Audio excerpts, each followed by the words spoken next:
इस ट्यूटोरियल में हम बेस थ्योरम के बारे में बात करेंगे। हमने ऑलरेडी कंडीशनल प्रोबेबिलिटी देखी है, जिसमें ये है कि probability of A given B equals to है probability of A intersection B divide by probability of B, और यहाँ पे probability of B greater than zero का, ऑफ कोर्स क्योंकि this event has already occurred, तो कुछ ना कुछ उसकी प्रोबेबिलिटी होनी चाहिए।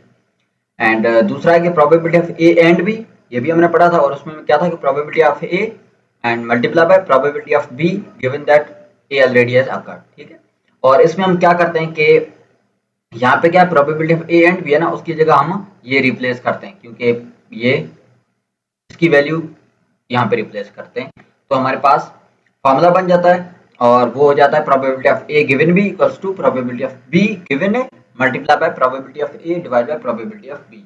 तो ये हमारा है बेस थ्योरम। तो Bayes theorem is used to determine the probability of a parameter given a certain event. General formula हमारा अगेन यही है, और हम अभी एक एक्सरसाइज लेते हैं। तो ए company learns that 1 out of 500 of their products are defective, और जो कि बनता है आपका 0.2%, right. The company buys a diagnostic tool that correctly identifies the defective part 99% of the time. Remember that कोई भी टूल परफेक्ट नहीं होता, 99% एक्यूरेसी मतलब बहुत ज्यादा है, सही है, मतलब अच्छी एक्यूरेसी है। If a part is diagnosed as defective, what is the probability that it really is defective?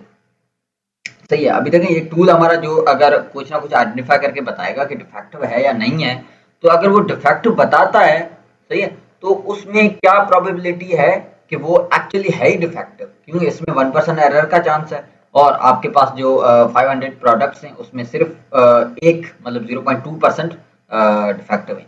तो हमारा एक्चुअली प्रॉब्लम ये है कि जो सॉल्व करना है हमें, if a part is diagnosed as defective, what's the probability that it really is defective. So हम बेस थ्योरम में डिफरेंट रोल्स असाइन करते हैं। हमारी probability of A given B, ये हमारा है probability of being defective if testing positive, सही है, तो ये हमें फाइंड करना है। और हमारा ये क्या है, probability of testing positive if defective, सही है। एंड हमारा बी क्या है, probability of being defective, and ओ ए हमारा है probability of being defective, and B हमारा है प्रोबेबिलिटी ऑफ टेस्टिंग पॉजिटिव। तो हम देखते हैं कि कौन से प्रोबेबिलिटीज हमारे पास अवेलेबल हैं, कौन सी हमें कैलकुलेट करनी है। Probability of A given B, probability of being defective testing positive, ये हमें कैलकुलेट करनी है, सही है। Probability of testing positive if defective, probability of B given A, ये भी हमें गिवन है कि 99% of the time it correctly वो करता है आइडेंटिफाई, ठीक है। तो probability of testing positive of defective, मतलब कि अगर डिफेक्टिव है तो उसको पॉजिटिवली हमें बताएगा कि हाँ डिफेक्टिव है, ये हमारे पास ऑलरेडी हमें पता है 99%। एंड सिमिलरली ए हमारा क्या था, ये हमारा है प्रोबेबिलिटी ऑफ बीइंग डिफेक्टिव।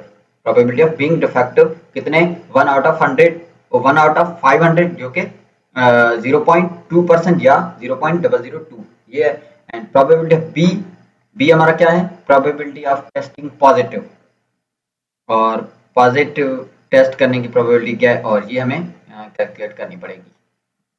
सो ये हमें जानना है, ये हमारा सवाल है, हमें फाइंड करना है, ये हमारे पास गिवन है, ये भी गिवन है, और ये हमें कैलकुलेट करना है, ताकि we just plug in and find out our probability.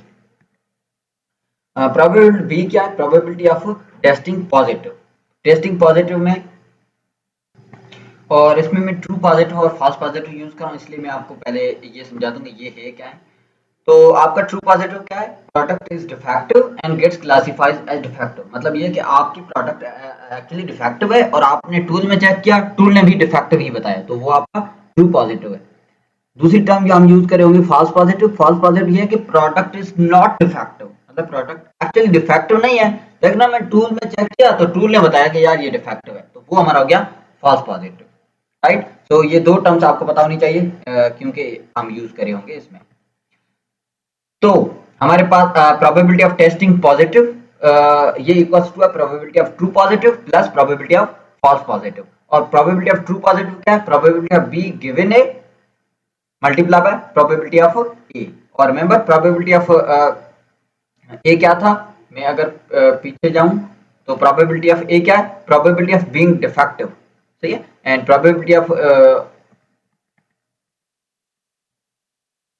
B given A, सही है, बी गिवन ए क्या है,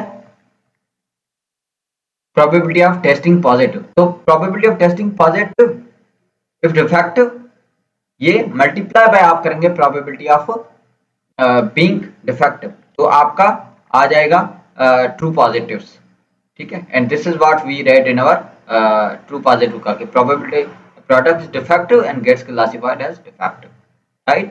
सो नेक्स्ट फॉल्स पॉजिटिव, और ये एक्चुअली फॉल्स पॉजिटिव इसका नेगेशन है, तो probability of B given not A multiply by probability of not A, सही है।